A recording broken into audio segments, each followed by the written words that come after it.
Hello, blessed and brilliant jewelry community. Welcome to this new tutorial. How to measure the weight of our 3D jewels to know the real life weight for 3D printing and manufacturing our jewels. And for that, I'm going to make examples. Let's start with a cube.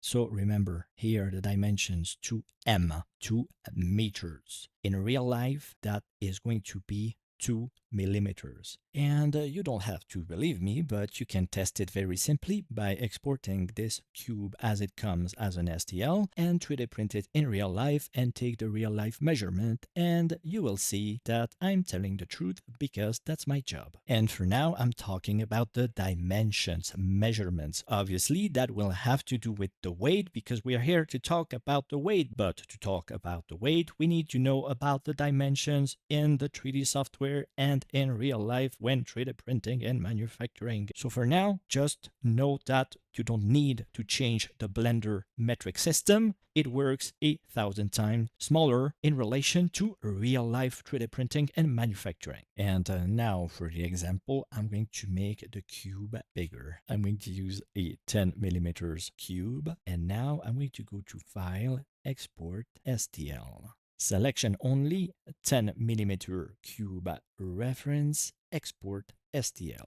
And now I'm going to use another software. Then we'll come back to Blender to see the workflow in Blender, but there is something that I need you to see in another software. It's important at the beginning to understand a basic concept. So here we are in a software called NetFab. It's pretty easy to find a free version of NetFab. And here I'm going to go to Project, Add Part, load the 10 millimeters cube STL in NetFab, and here we can see the dimensions 10 millimeters by 10 millimeters by 10 millimeters, and you can already see 10 meters in Blender is 10 millimeters for 3D printing and manufacturing in real life. But now let's connect this to the weight because we want to know the weight in gold, in silver, in whatever material we're going to manufacture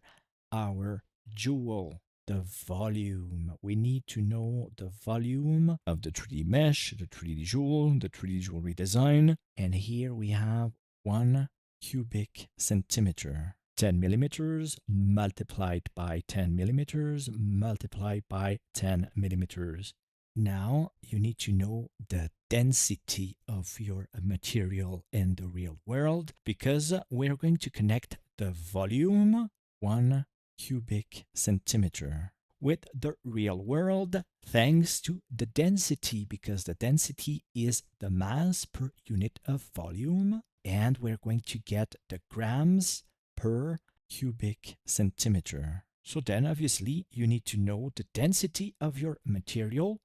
By example, copper, 8.96 grams per cubic centimeter, or gold, 19.32 grams per cubic centimeter. And something very important that you need to know in real life in jewelry is that the density of your gold or silver is from the alloy that you're going to use because yes, our metals are mixtures of metals. Silver generally has a mixture with copper, and gold generally is an alloy from silver, copper, and gold, although every manufacturer has a specific gold alloy, and the density of your alloy is very specific and also depends a lot if you're using 22 karat gold, 18 karat gold, 14 karat gold, 10 karat gold, and so on.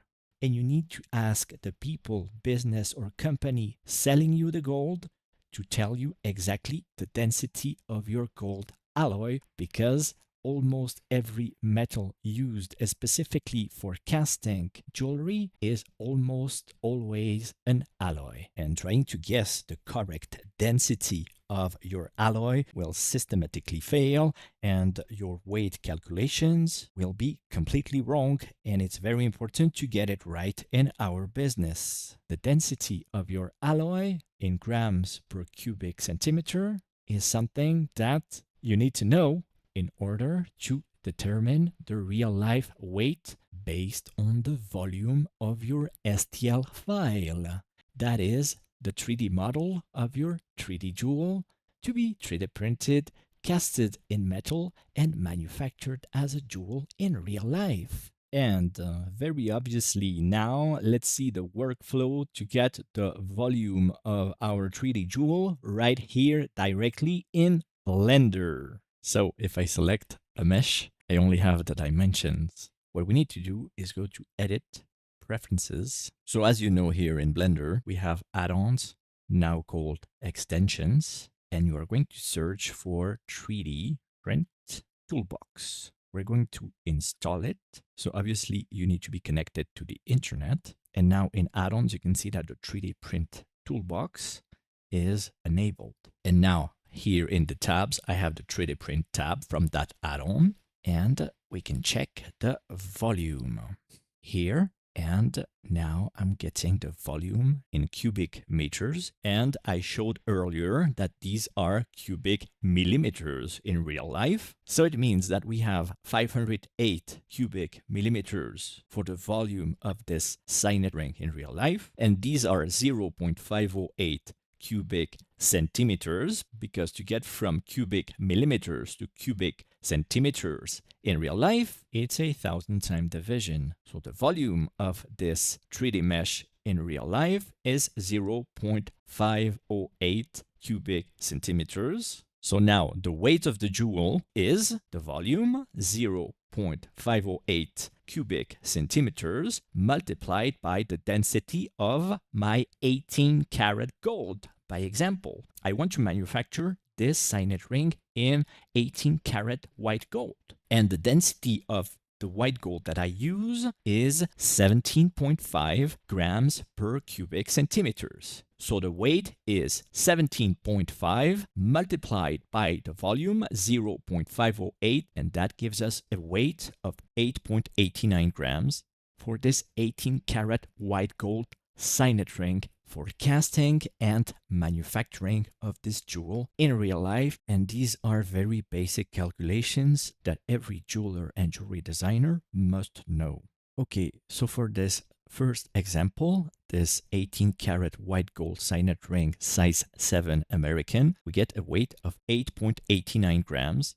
And please, very important, that's always an approximate theoretical weight. Never take it as the exact truth. Never tell the client that that's exactly what the jewel is going to weigh, and you could lose a lot of money when talking about a wrong gold weight in real life. That can be thousands and thousands of dollars very quickly. Only take it as a practical reference to give an approximate weight and cost to the client, but never, ever as a guarantee to the client. So now we need to talk about the traps and issues of the topology of our 3D jewels to understand what can go wrong. So here I know people are going to say, oh, but my very expensive 3D jewelry software makes these calculations for me with just one click. Okay, that's great. But beware, because even in very expensive jewelry softwares, you're going to face traps and mistakes. Stop pretending that your very expensive 3D jewelry software is going to save you all the work and protect you from errors and mistakes. No matter how expensive your software is, there will be mistakes. It's always better to know what calculations the softwares are making. And that's exactly why I'm explaining the entire topic, to get the real volume of a mesh and then the real weight. Knowing how to make the calculations is going to reduce the amount of mistakes a lot, because we're going to learn how to double check the results, no matter the software. And then also remember that it's very important to have real life experience as a jeweler, making the jewels, manufacturing the jewels,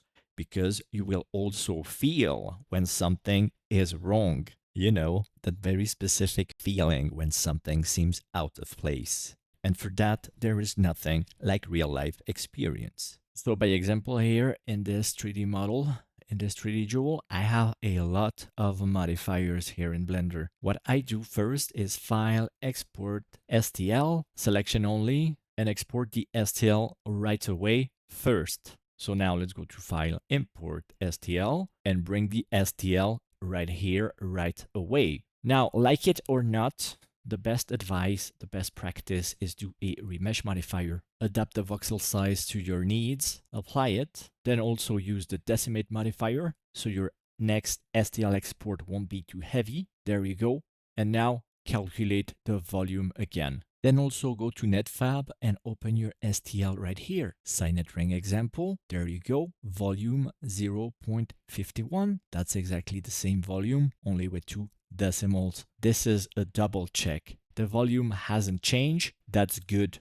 It means that my original mesh was really clean, had no overlapping volumes. The main issue here, the main concept of the troubles is overlapping geometry. Luckily here, my remeshed decimated mesh has almost exactly the same volume, so I can trust that the weight calculation is fairly accurate. So this is a simple working example. But now it's important to see an example where we're going to face an issue. So here I'm going to select the ring and it's made of several parts. Okay, so here first, very obvious problem. The gems are in the same mesh than some of the gold parts. Okay, so obviously I need to modify my model to remove the gems from the metal parts because I just want the metal. Obviously, we're not going to export the gems as part of the STL for 3D printing and manufacturing. The gems are real life stones that we're going to set into place in real life.